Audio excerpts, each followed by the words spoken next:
Denis Villeneuve's adaptation of Frank Herbert's 1965 novel differs from David Lynch's both films.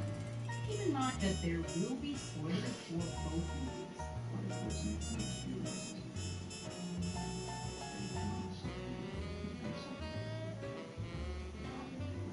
Which version of Dune do you prefer? Let us know in the comments.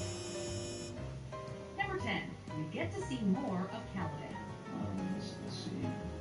Since the title is Dune, it makes sense that both of these films would primarily take place on the desert planet Arrakis.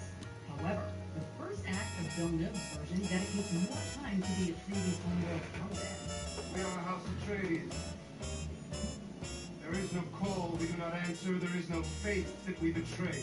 While we get to see glimpses of the oceanic planet in Lynch's film, most of the time on Caladan is spent indoors, while the exterior shots are largely shrouded in darkness. Caladan has more of a presence in Villeneuve's film, with thousands of blue skies and blue mountaintops.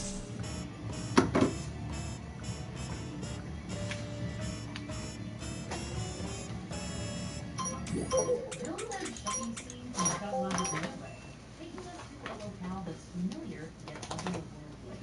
The time spent on Caladan creates a greater contrast with House Atreides ventures from a peaceful ocean environment. I'm not gonna lick my hands to they're dripping wet.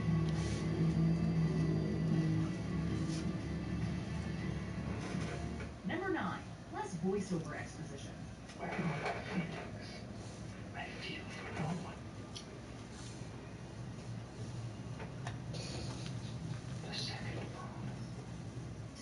More of Herbert's text into the 137-minute runtime, Lynch relied heavily on narration. The 1984 film opens with Princess Irulan talking directly into the camera, explaining what the spice is and where to find it. Beginning of a very delicate time. Know then that it is the year 10,191. The 2021 film commences with a similar monologue, although Zendaya's Chani takes Irulan's place. Planet Arrakis is so beautiful when the sun is low. Rolling over the sands.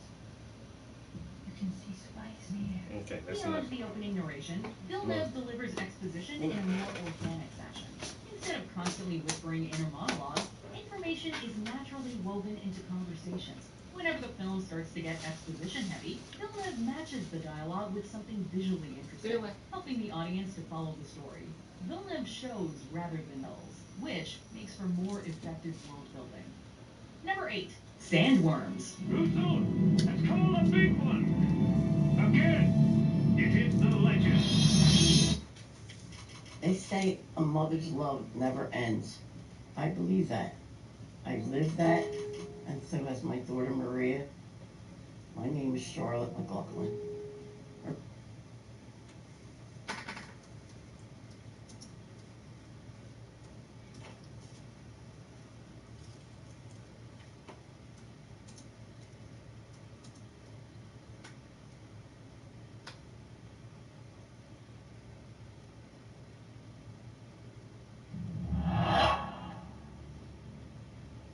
Though the expanded Dune universe by Brian Herbert and Kevin J. Anderson offers some contradicting dates and accounts to the Dune Encyclopedia, the encyclopedia provides the most comprehensive timeline of the Dune universe. Though in the original Frank Herbert Dune books, Earth is lost in the mist of time, the encyclopedia offers dates stretching all the way from humanity's early beginnings on Earth to after the death of the God Emperor Leto II, up until the in-universe publication of the encyclopedia itself in 1540 AG. The encyclopedia dates the earliest civilizations on Earth, or Terra, as somewhere around 19,000 BG. This is the exact date because it was far too long ago to measure precisely. This would be around 2800 BC using real-world measurements of time. The Dune Encyclopedia dates the rise and fall of the Roman Empire as somewhere in between 16,400 BG and 16,000 BG. This is somewhat relevant because the Atreides can trace their ancestry back to Rome. 1900 standard years later, in 1400, the colonization of the solar system begins. It was known as the Little Diaspora. The word diaspora refers to a scattered population. The word in the real world is most commonly associated with the Jewish expulsion from Israel, which was called the Jewish diaspora. Over the course of the next 500 standard years, the population of Earth decreased by approximately 2,000%. One of the first planets colonized during the diaspora was Ceres, and when Earth was struck by an asteroid in 1302 BG, Ceres became the imperial capital. 400 years later, Terra was reseeded and declared a natural park by the current reigning emperor. By 12200 BG, humanity had expanded 10 more interstellar colonies, ruled by a single emperor. The communication between worlds was difficult in those times. A millennia later, humanity had entered what was known as the Empire of 1,000 Worlds. This may have literally referred to 1,000 planets. However, it is also possible that it merely referred to a large number of planets. In this time, imperial power was far too sparse to claim supremacy over the entire interstellar confederation. It was an empire only in name. By 11105 BG, a rebellion had destroyed the seat of imperial power on the planet Ceres. This was the beginning of what the encyclopedia calls the Age of Pretenders. Eventually, many smaller empires would emerge, and many emperors during the Great Dark Ages, which was also little known canvases as the for Age some of quick 10,000 projects. Emperors. Some shit that I can sell super cheap. I meant to keep this in the car. Seeing the Thinkers' Rebellion of 7600 BG, and the birth of Abraham von Holtzmann in 7593 BG, who the encyclopedia credits as the discoverer of the Holtzmann effect. The Dark Ages ended when Holtzmann demonstrated the Holtzmann effect and revealed his discoveries. The Holtzmann effect provided a means of instant communication between worlds. His theories would also lead to the invention of the Holtzmann drive, which provided faster-than-light space travel. For the next 2,500 standard years after the discovery of the Holtzmann effect, the wars of reunification were waged, until finally Ladislas the Great united mankind into a single empire, starting what was called the First Golden Age. Sometime during this age, sandtrout were first brought to the then-wet planet Arrakis. The years 1800 BG through 200 BG saw the rise and fall of the Second Golden Age, and the beginning of the Butlerian Jihad, when a crusade was led against all thinking machines in the Imperium. By 108 BG, the last thinking machine was destroyed. In 88 BG, during the Battle of Corinne, Sardaukar soldier Demetrios Atreides assumed command of the vessel Luta after the senior officers had all perished. Because of his actions here, he was named Baron of the planet Tantalos by Emperor Shusett, the first Padishah Emperor, whose house would later change its name from Kostin to Corino after the planet Corin. In 84 BG, the abilities of the spice melange to aid in space travel was discovered. In 5 BG, Chon Company is founded, and by the year 0, the Imperial Seat, the Spacing Guild, and Chon Company, which contained the Landsraad, the great houses of the Imperium, joined together, form the Imperium as we know it to be. Every year after this contains the epoch AG, meaning after Guild, as opposed to BG, meaning before Guild. Over the next 10,000 years, nearly 300 emperors would sit the imperial seat. The year 1234 saw the formation of the Order of Mentat by Gilbertus Alban, a famous philosopher and logician. It began on the planet Stimus, and in 1244, the Order of Mentat moved to the planet Tleilax. In 3367 AG, the Empire saw the first instance of a war of assassins when House Harkonnen feuded with House Party. A war of assassins is warfare of a limited nature, which involved the use of professional assassins among rivaling great houses of the Landsraad. In 6600 AG, a Zinsuni Sayadina on the planet Rossik discovered a plant which had properties which allowed it to unlock inner lives. She becomes the first wild Reverend Mother. By 7193, all of the Zinsuni Wanderers, who would later become the Fremen, had arrived on Arrakis.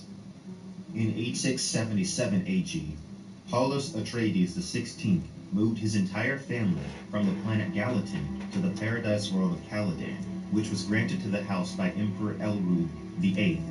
In 10140 AG, Leto Atreides I is born. and in 10156 AG, Shaddam IV becomes Emperor of the Imperium. Paul Atreides was born in 10175 AG, and in the year 10190 AG, House Atreides gained the fiefdom over the planet Arrakis, also known as Dune. By 10193 AG, Paul Atreides had gained control of the Imperium through his control of the spice melange. By 10196 AG, the Jihad had begun. Paul's Fremen spread throughout the galaxy. The Fremen who had once fled segregation now oppressed billions. In 10219 AG, the reign of the God Emperor Leto II began. He ruled for 3,500 years and died in the year 13724 AG according to the Encyclopedia, but 13728 AG according to the original saga. In 14702 AG, what was thought to be the first evidence of non-human biological intelligent life forms was discovered on the planet Crumpton. They had detected ruins on the planet's surface by use of a low-altitude satellite. A ground crew was dispatched, but they discovered no remaining intelligent life. The Spacing Guild was certain that no human had ever set foot on the planet beforehand, and the ruins were thought to be between 3,000 and 5,000 years old. Later, however, the idea of alien intelligence was debunked when it became clear that this was more likely a no-room created by Leto II, though they still had no idea why or when he built it. In 15200 AG, some of those who fled the famine times into the scattering after the death of the worm god Emperor began to return to the old empire. Among them were the honored Matres. In the year 15525, the God Emperor's journals are discovered. He had recorded his record of his life and his accounts of his inner lives on Redulian crystals, hidden on Arrakis. He had left them there to be discovered by humanity at a future date. The full timeline of the Dune universe, according to the Encyclopedia, spans over roughly 34,000 years. By the end of it all, humanity has spread to the very furthest reaches of space. No single human could ever catalog all of humanity at this point, and no one can say what each of their individual experiences might entail. If you enjoyed this video, please consider supporting this channel on Patreon, link in the description. I'd like to take this time to thank some of my very best patrons, mostly Trini Girl and Cher Valentine, my top patrons, and also Ivan Slaughter, Claudia Young, Sean Lorenzen, Vanessa Green, The Ghost of Raymond Redbeard, Rob Laundrie, Mara Chris, Zoe Zane, Dominique Maldonado, Joe Iverson, and Kara Jane. Thank you all so much.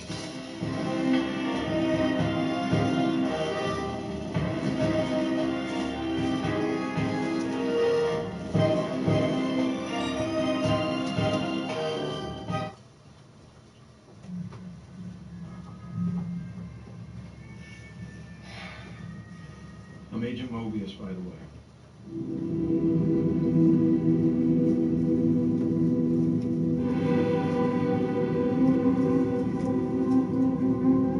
Did your father just love on you for a long time? Why are you in my face? Just pause now.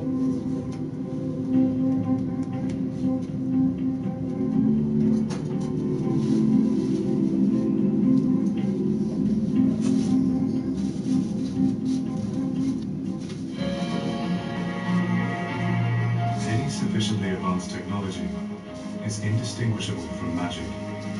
Arthur C. Clarke. Shouldn't we be content to be cosmic sloths, enjoying the universe from the comfort of Earth? The answer is no. Muscle use, sleep habits, and sun exposure. Companies merge digital fabrics with VR gaming, letting users feel vibrations and hot and cold sensations with play. NASA's Artemis mission launches to begin building a permanent habitat on the moon. On Earth, building materials are becoming a new generation of smart materials. Bricks double as energy storage cells and are capable of data storage and retrieval. Robotic dogs are employed by fire and rescue services, police, military, and delivery companies.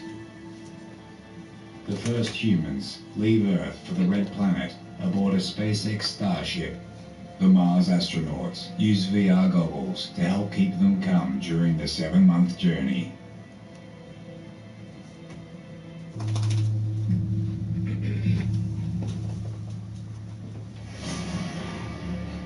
Humans begin to interact with virtual reality artificial life. Living beings in a digital world that learn how to act, move, and interact with humans on their own, creating their own behaviors and way of life. Pretty damn good. Wearable tech is replaced by subdermal tech, chips that are inserted beneath the skin and link users to their home and robotic devices, giving them control using verbal instructions.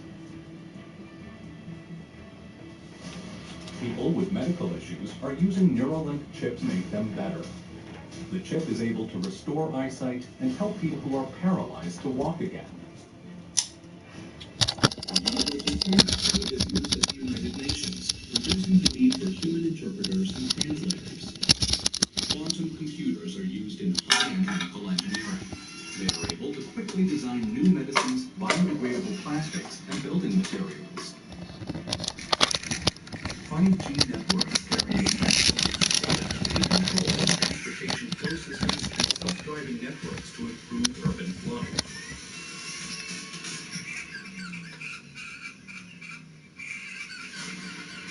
The interplanetary internet system goes online, creating a computer network in space. The network is made up of landing robots, planet satellites, and Earth ground stations. A Jupiter rover sends data to a Jupiter satellite, beams it to a Mars satellite, that then sends the data to Earth. Facilities in place on Mars begin production of 3D printed habitats. Other robot factories produce water and oxygen, as well as laboratory-grown plant and meat products for the arrival of more human explorers and scientists. The first guests arrive at the former International Space Station that has been converted into a luxury orbital hotel, while a new commercial International Space Station is being used for scientific research. The rise of bioplastics takes place, created from renewable resources such as sugar and mushrooms. Reprogrammable microchips allow hardware to be upgraded, just like software.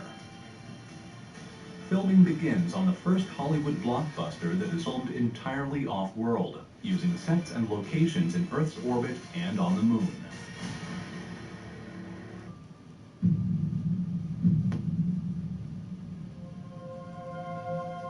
SpaceX's Starlink internet constellation for Earth is fully operational. The world's first industrial-scale fusion reactor goes online and starts generating electricity from the fusion of hydrogen atoms, creating vast amounts of clean energy. People start taking anti-aging drugs that take away certain cells that develop as humans age. Elon Musk begins implanting Neuralink chips in healthy people to give them enhanced abilities. The first artificial intelligence judge sentences a criminal to jail. People are now working in completely virtual workspaces.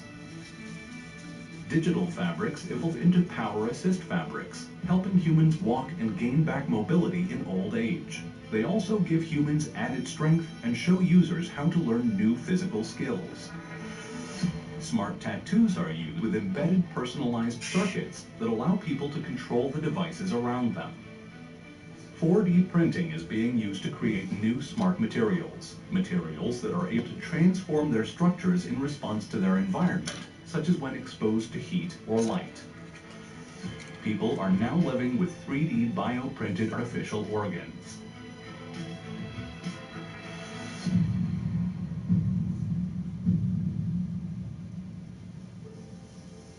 Swarm robotics start to make their way into everyday life.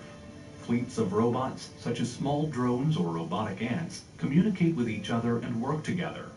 They are able to lift construction materials and become structures themselves by organizing to form a bridge. Everyday people are living with IA, brain chips for intelligence amplification, allowing their thinking, memories, and problem solving to be helped with the use of a machine. Subdermal tech is overtaken by neural links.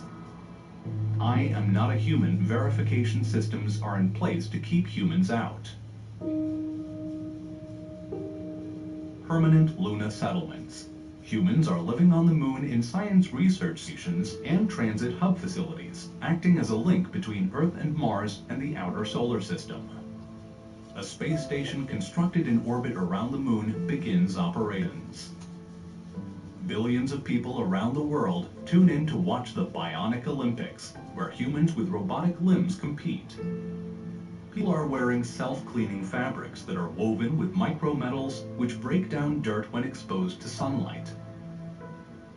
The Starshot Alpha Centauri program, founded by Yuri Milner, Stephen Hawking, and Mark Zuckerberg, launches 1,000 tiny spacecrafts that are equipped with light sails and are powered by lasers on Earth get sent into space. They reach 20% of the speed of light. The tiny spacecrafts are on a mission to fly by and gather data from Proxima Centauri b, an exoplanet that is in a human habitable zone of the star system. The Square Kilometre Array goes online. Dishes across the deserts of South Africa and Australia are 50 times more sensitive than the Hubble Space Telescope, and are able to pick up faint radio signals from any potential extraterrestrial civilization. 4D printing of moon habitats begin. Materials absorb solar radiation and micrometeor impacts, converting solar and impact energy into electrical energy. Moon-based construction of spacecrafts begin, to be used in the further exploration of the solar system. Quantum computing-based chemical engineering creates a genetically altered strain of wheat designed to survive in the extreme cold and thin CO2 atmosphere of a Martian environment. And neural brain chips allow people to talk to each other telepathically.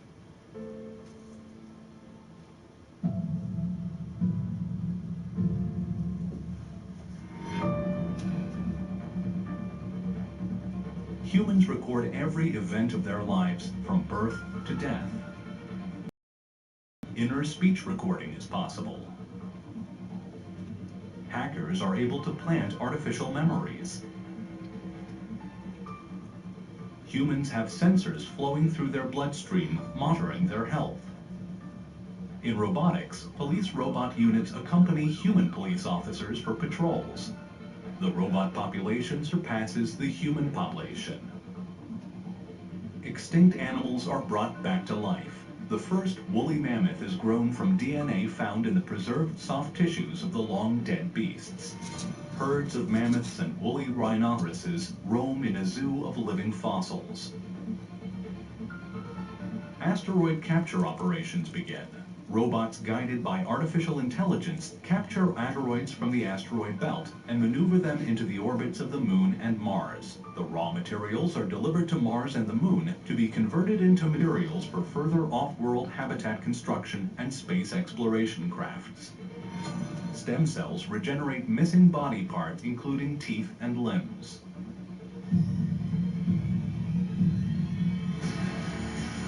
Genetic engineering adapts human bodies for rigors of spaceflight, reducing muscle and bone mass loss from prolonged periods of weightlessness. 300,000 people live on Mars. Newborns on Earth inherit the data trails of their parents. Arc reactors are now efficient and compact. They are used as a portable power source and are employed for military and exploration purposes. People are able to rent and stream dreams while asleep, and dream together in the same virtual world. Artificial general intelligence emerges from a super quantum computer. A human-designed computer achieves consciousness. It is able to learn new things and is self-aware. Interspecies communication is now possible. Robots begin to hold funerals for one another.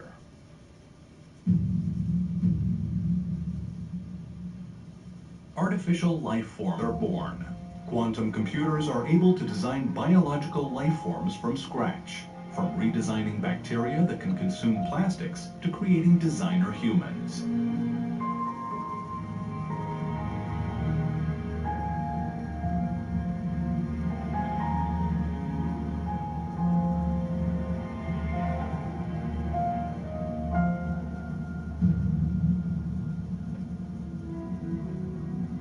average lifespan of someone born today will be 5,000 years. An AI has the status of a corporation.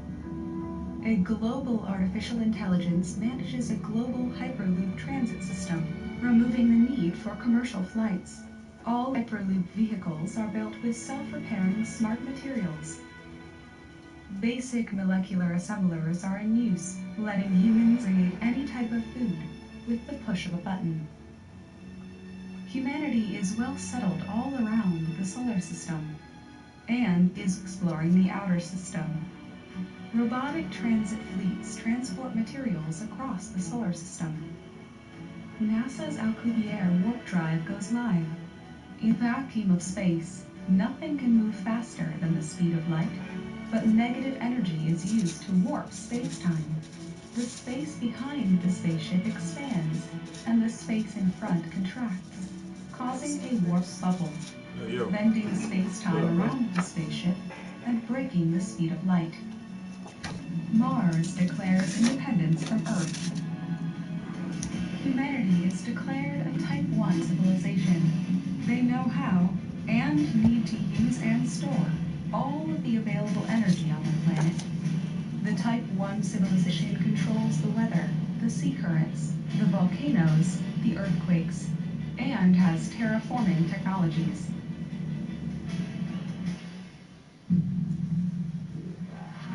Dyson structures are built in orbit to capture the energy from the sun. Generation ships built from super lightweight and self-repairing materials are accelerated to sublight speeds. Journeys to nearby star systems take place. Colonization of worlds around distant stars begins.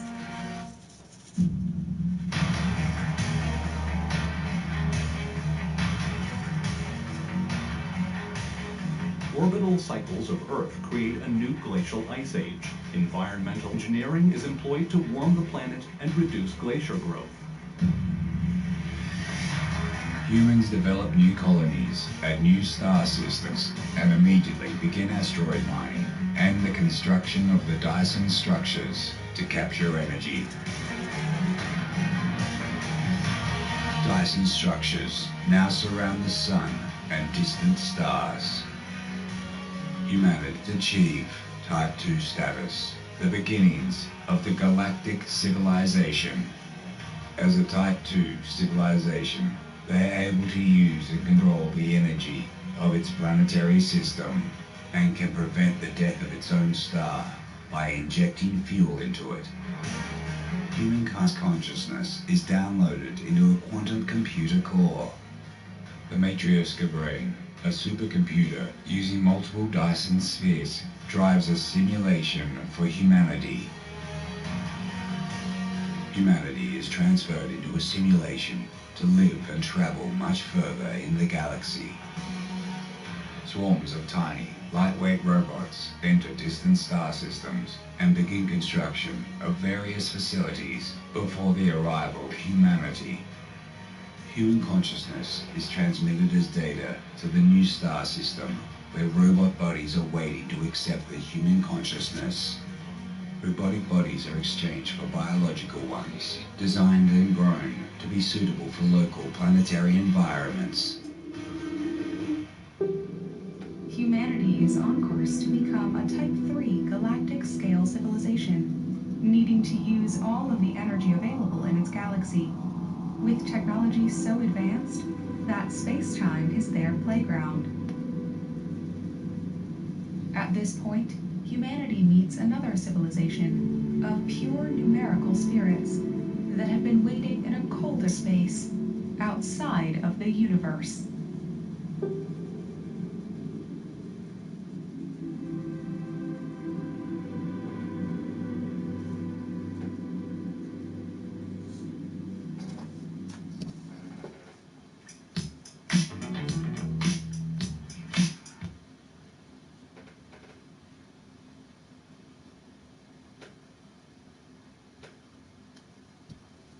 I'd start an episode of Eons by telling you about the discovery of some strange fossil or setting the scene for a world-changing event like an ice age or an extinction.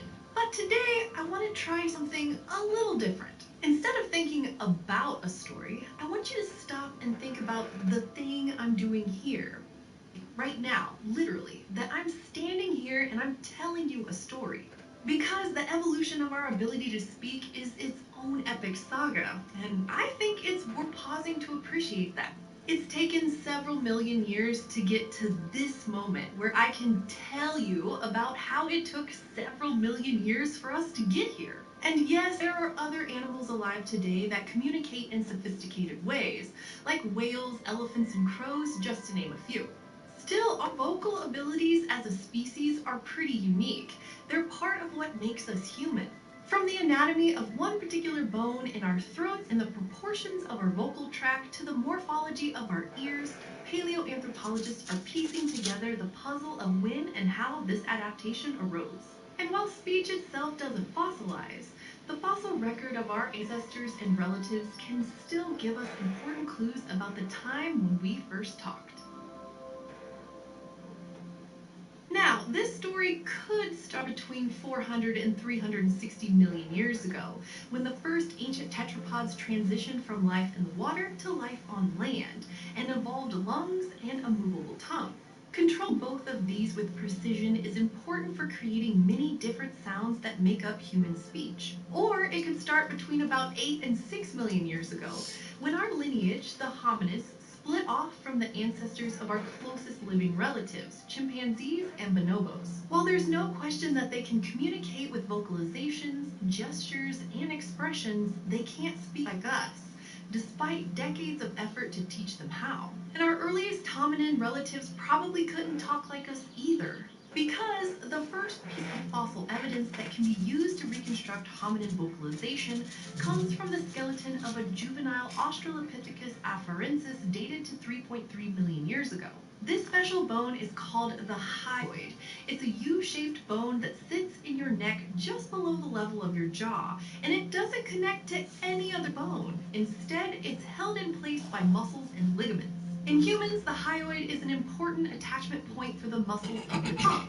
It does that in chimps too, but in chimps and in most other living apes, it also helps support structures called the laryngeal air sacs.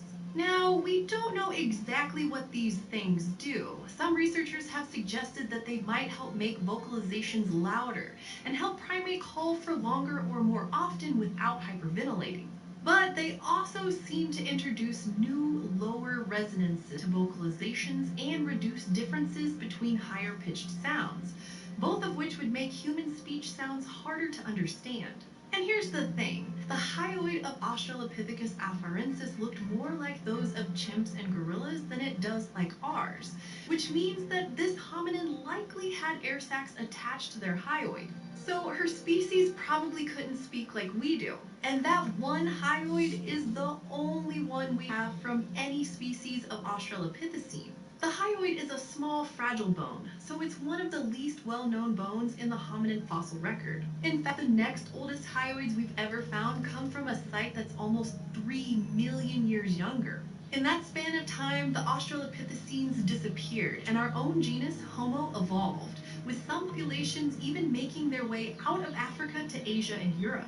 And in a cave site in northern Spain called Cima de los Huesos, or the Pit of Bones, is where those next oldest hyoids were found. They've been dated to around 450,000 years old and belong to members of the species Homo heidelbergensis.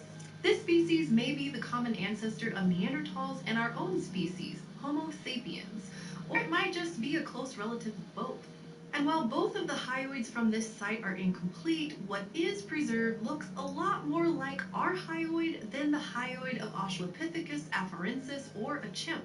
So these hominins probably didn't have laryngeal air sacs. But that doesn't necessarily mean they could talk like us, at least not based on their hyoid bones alone. See, along with the lack of laryngeal air sacs, members of our species also have unique vocal tract proportions. You can split the vocal tract above the larynx or voice box into two basic parts. The mouth makes up the horizontal part and the pharynx makes up the vertical part, the bit between the mouth and the voice box. In adult humans, these two parts are about the same length. This allows us to make 3 of the different vowel sounds, A, I, and U, and to make them sound really distinct from each other. And almost all human languages have at least 3 vowels, and they tend to be these 3. This might be because they sound the most different from each other, so they're less likely to be misheard. But some anthropologists don't think that other hominins had these same proportions. For example, researchers previously suggested that Neanderthals had much shorter vertical parts of their vocal tracts and longer horizontal parts.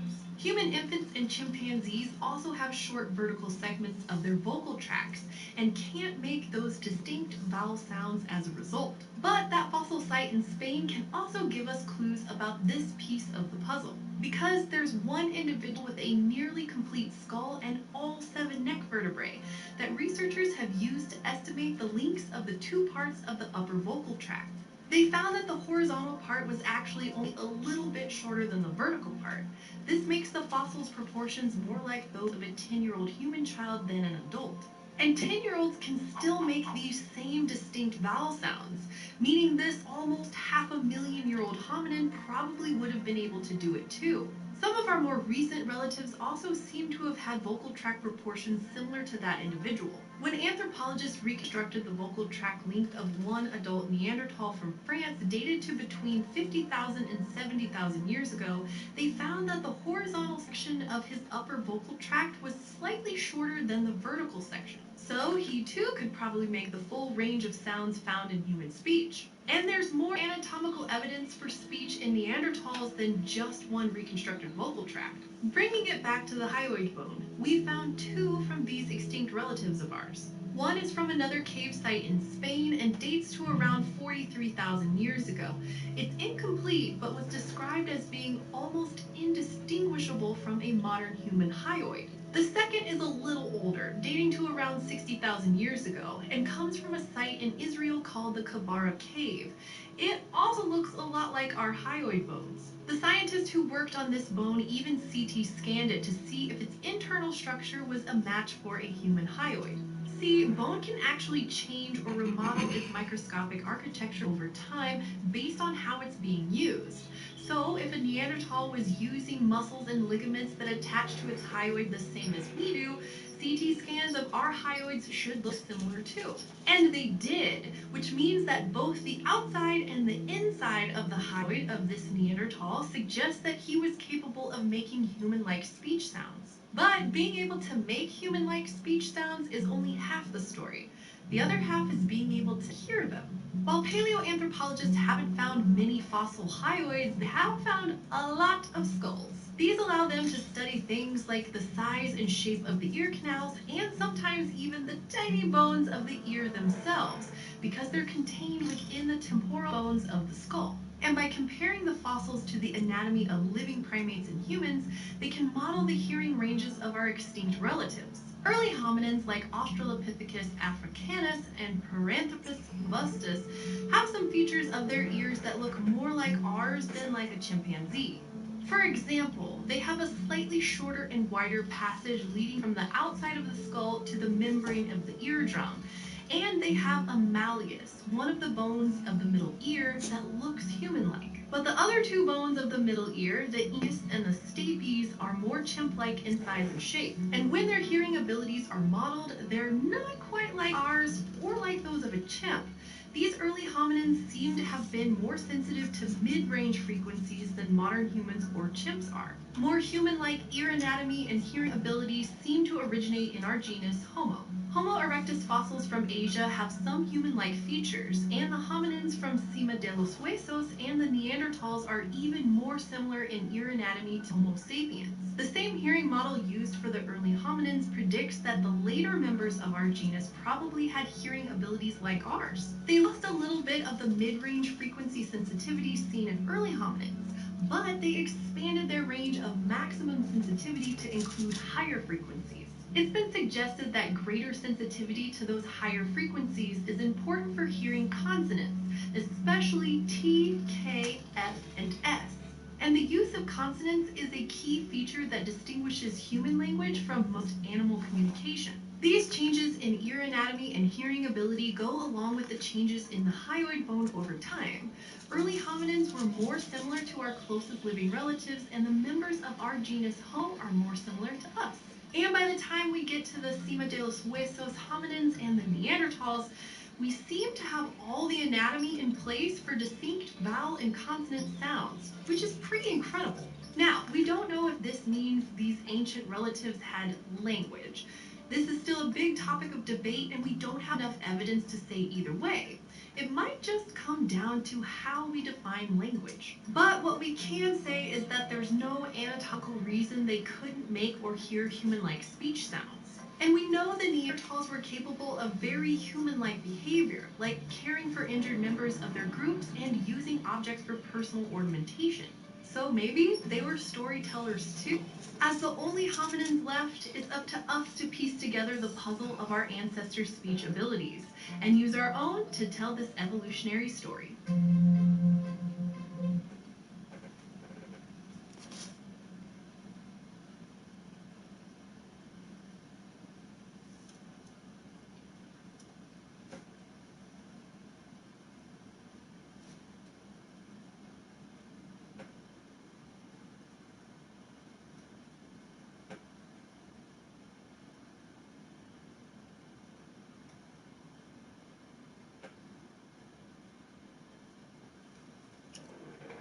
Preparing for college probably have a lot on your mind. College Board Opportunity Scholarships helped me by being... Frank Herbert's Dune has been adapted once again for the big screen, and you've never seen the story play out like this. To help unpack part one of this sci-fi masterpiece in the making, here are some of the small details you might have missed in Dune. One of the most surprising parts of Dune that goes relatively unnoticed is that there aren't any computers in the universe, or at least not as we know them. Sure, there's basic technology that relays information for the user, but there's no smart tech or artificial intelligence to assist with space travel, and absolutely no processing machines capable of executing computation. Even the ornithopters, those bird-like planes flown by the Atreides, rely entirely on the reaction speed, eyesight, and navigational skills of their pilots. We even see Paul at one point using a paracompass, which Duncan Idaho describes as a clever piece of clockwork, to straighten his path through the desert. To put simply, the technology in Dune feels awfully analog. It's a science fantasy aesthetic lifted straight from the source material, which went on to leave a serious imprint on the genre, inspiring legions of imitators, most famously George Lucas's Star Wars. But why? Society is clearly very advanced thanks to the huge spaceships used by the great houses to ship troops and spice across the universe. This is a truly interstellar civilization set in the far future, and with not as much as an Apple III computer to show for it. There's a reason for that. Thousands of years before the events of Dune, humans waged war across the universe with a malevolent AI called Omnius, who rose to take advantage of the fact that humanity had become reliant on thinking machines. The 2002 novel Dune, the Butlerian Jihad, published after Frank Herbert's death and written by his son Brian Herbert and author Kevin J. Anderson, kicks off a trilogy about this crusade to free the universe from the malevolent computers that had penetrated every facet of modern life. There are workarounds for the modern citizen in Dune, however, although it's never directly explained in the film. Thufir Hawat and Piter Day Breeze are both mentats. Mentats are extremely intelligent people who have been conditioned to hold vast amounts of knowledge and execute advanced computations as flesh and bone replacements for thinking machines. In short, in the universe of Dune, computers are forbidden by interstellar law. Fear might be the mind killer, but slow blade penetrates the shield. Although the personal shields that Dune's characters use are good for deflecting laser weapons and other projectiles, they leave the user vulnerable to slow-moving handheld weapons. House Atreides weapon master Gurney Halleck warns Paul about these vulnerabilities in the training scene early on in the film, and even shows him that immediately going for a killing blow while wearing a shield can still lead to defeat. As he puts it, the slow blade penetrates the shield. This is why fencing and swordplay have become integral skills for soldiers in Dune's universe, while guns and other larger incendiary devices have been mostly relegated to space, ship-to-ship, and air-to-ground warfare. The swordplay also adds an element of elegance to the universe, making the act of waging war an incredibly personal thing. Outside of their vehicles, soldiers and commanders have to face their opponents directly on the battlefield. Duncan Idaho and Gurney are both incredibly gifted swordsmen, moving their weapons fast enough to catch the enemy off guard, but slow enough to penetrate the shield. It's a delicate dance of violence unique to the combat aesthetic of Dune. Of course, it isn't just swords and knives that can slowly break through the shield. The remotely piloted Hunter-Seeker can pierce its defenses using a tiny needle filled with lethal venom. Dr. Yue is also seen using a notable slow-moving projectile to drill through Leto's shield, paralyzing him on behalf of Baron Harkonnen. House Atreides is one of the most noble houses in the universe and has plenty of support throughout the Imperium, so it's understandable why the Emperor is scared of Duke Leto and his family. The Atreides name carries weight throughout the galaxy, but why all the bull symbolism? We first see a carving of a man fighting a bull at the site of Paul's grandfather's grave. Leto mentions that his father was killed fighting a bull, so maybe this carving is just a tribute? But then we see a bull's head again hanging in the Atreides palace on Caladan. The totem is important enough for them to box up and take with them to Arrakis. Turns out, this isn't just any old bull. The Seleucid bull is famous in the history of House Atreides mainly because Leto's father, Paulus Atreides, was killed by one during a bullfighting match. The Seleucid bull is notorious for its anger and violent temperament, so Paulus clearly enjoyed the wilder side of life. Perhaps Duke Leto kept the head to remind him not to be as headstrong as his father?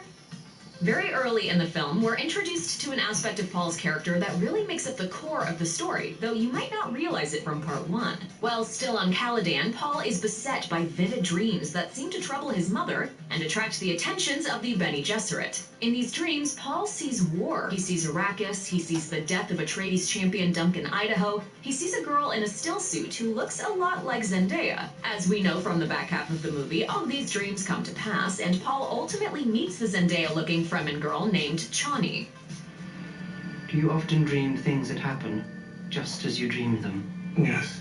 There's a brief moment in the film related to these visions that's easy to miss. It happens when Paul runs out into the desert to rescue a crew of spice miners under threat of worm sign. Sand kicked up by the approaching worm swirls around Paul and Gurney Halleck, and in that sand we see golden motes flickering, the movie's visual cue for the presence of spice. This is the moment in the film when Paul gets his first large dose of the ambient spice that saturates the deep deserts of Arrakis. The spice awakens Paul's latent powers of prophecy. There's something waving in my mind. The spice doesn't cause Paul's power of prophecy. That's all the result of the Bene Gesserit breeding program and Jessica's decision to defy her order and bear Duke Leto a son. But its regular application does awaken and sharpen the ability that will become the Atreides blessing and curse for the next several millennia. Duke's son sees too much. In one of Paul's waking visions, we see Paul Atreides fighting for Arrakis with the bright blue-on-blue eyes of the indigenous Fremen. While it's no stretch to imagine Paul fighting with the Fremen, considering how part 1 ends, Paul's eyes are typically brown, so how did this ocular switch happen? As we will no doubt discover in the second half of Villeneuve's adaptation, the blue-on-blue look that's so in vogue in the Fremen sieges is no genetic marker. It can happen to anyone after prolonged exposure to the spice. The spice is everywhere in the deep deserts of Arrakis. It's in the air Fremen breathe, the water they drink, they even cook it into their food. Aside from the obvious health benefits, it turns their iris and sclera a glowing shade of blue. When the film ends, Paul tells his mother that his path goes through the desert. If that path is long enough, he's going to wind up with blue eyes, just like in his vision. After the Reverend Mother of the Bene Gesserit pays a visit to Paul on Caladan with a very nasty present, she makes an offhand comment to Jessica that a path has been cleared for them through Arrakis. In hindsight, this might seem like the height of sarcasm. The Reverend Mother was simultaneously conspiring with the Harkonnens to murder most of House Atreides. It's actually a more important line than you might think, as it provides the connective tissue between a few more strange and disparate occurrences throughout the film. Consider Shadow Mape's religious fervor after presenting Jessica with the crysknife during what is ostensibly her interview to become a maid. Liet Kynes and Stilgar's suspicion that Jessica and Paul satisfy some kind of prophecy, and that Paul might be the Fremen Messiah, and Stilgar's use of the term Sayadina, which he applies to Jessica after seeing her Bene Gesserit skills. All of these events are part of the path that the Bene Gesserit cleared for Jessica and Paul. A Bene Gesserit initiative known as the Missionaria Protectiva seeds primitive cultures with Bene Gesserit rituals so that if a sister in trouble stumbles upon them, she might be able to con her way into being revered as a holy woman. The Missionaria Protectiva touched the Fremen, which is why they consider a weirding woman like Jessica to be some kind of anointed priestess. Jessica knows the right words to say to set Shadout Mates wailing, because Shadout Mates' entire faith is largely a construct of the Bene Gesserit. It may seem a cruel tactic, but the Fremen are about to turn this con job on the Bene Gesserit in a big way, so stay tuned. Dune Part 2 can't come soon enough. Check out one of our newest videos right here, plus even more Looper videos about your favorite movies and TV shows are coming soon. Subscribe to our YouTube channel and hit the bell so you don't miss a single one.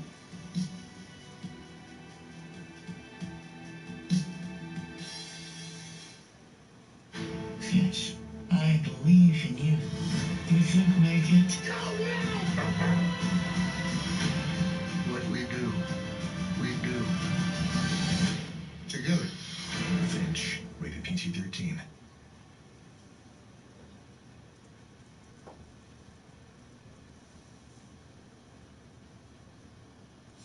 My name is Denis Villeneuve.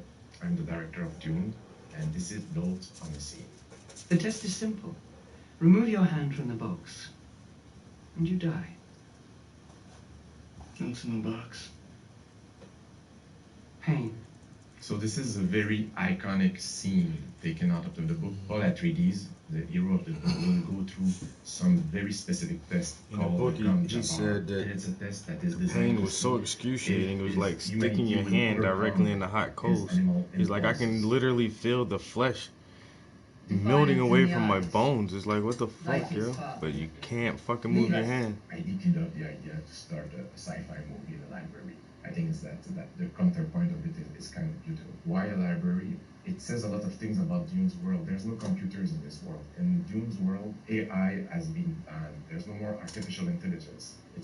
Dune is about the triumph of human spirit. Patrice Vermette designed an insane amount of beautiful carpets in order to bring the idea of ancient culture. As you can see, the chairs are be designed. So the Reverend Mother looks almost like a figure. I asked Greg Fraser, the cinematographer, to bring a level of darkness in the scene that will feel almost like you are having a nightmare. And it's exactly what I had in mind when I read the book at 14 years old. This didn't happen right at the beginning of the shoot. It was one of the first scenes I shot with Timothée Chalamet, Rebecca Ferguson, and of course, the great Charlotte Rampling. Yeah, if you read the book as a teenager, I know he was fucking. Frankly, He's been after fascinated that with this scene, shit I for a started long to time. breathe, because I knew that I did the right casting.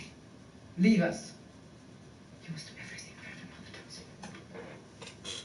She's supposed to be in control of her emotion. She's almost about to hug him, almost about to touch him, but she cannot allow herself to do that because she's in front of the mother's earlier. Her having to brought her own son into a test that could mean his death. It shows the tension between the motherhood and being a Bene Gesserit sister.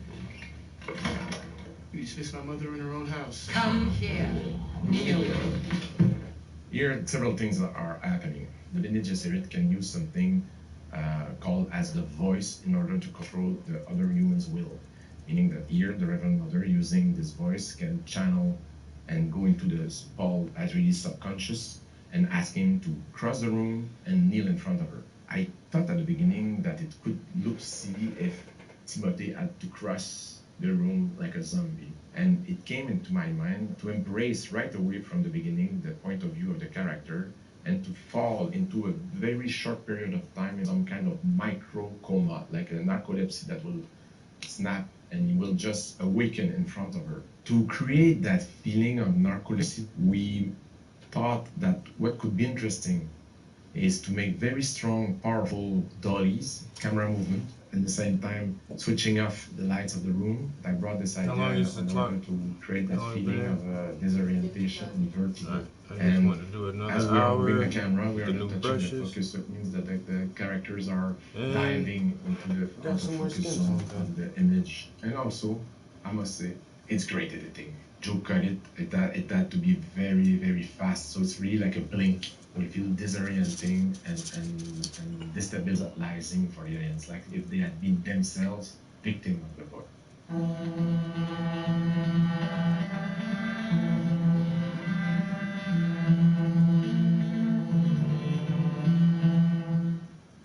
You dismiss my mother in her own house. house. Come here.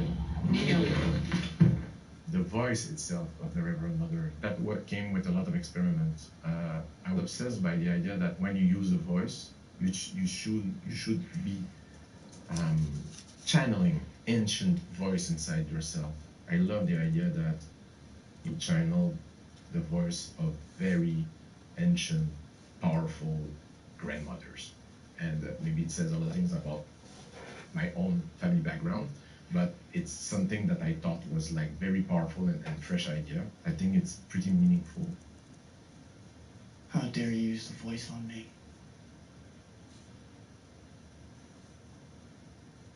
I deeply love the veil. The idea was to create a feeling of distance, a religious feeling as well, a religious congregation, and I wanted to have the feeling that there's something about like the medieval nuns, to have a feeling of someone that is above reality. At the end of the day, it just felt deeply right. Charlotte Rampling was not supposed to wear the veil through all the scene, but quickly I realized that it created this very strong mystery, and she just looked definitely more powerful. And I decided to shoot the whole scene with it, knowing that I had one of the best actresses in the world, hiding almost her face, but I thought it was, because I was just seeing her powerful eyes, man, I thought it was definitely the way to do it. Put your right hand in the box. The box, one of the very iconic objects. I said to my team, it's not an expression of our take on the book. I want Frank Herbert to be on the screen. We basically went with the description that was in the book, bringing a feeling of something ancient, something dangerous, something that cast shadows inside. For me, I didn't want to use any visual effects for this. I really wanted to.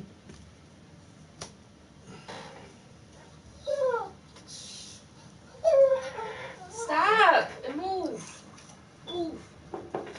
You need to go out or something? You've been No, out like I just 20 put times my, a day. just put my jacket on. That's what she just want to go outside. Yeah.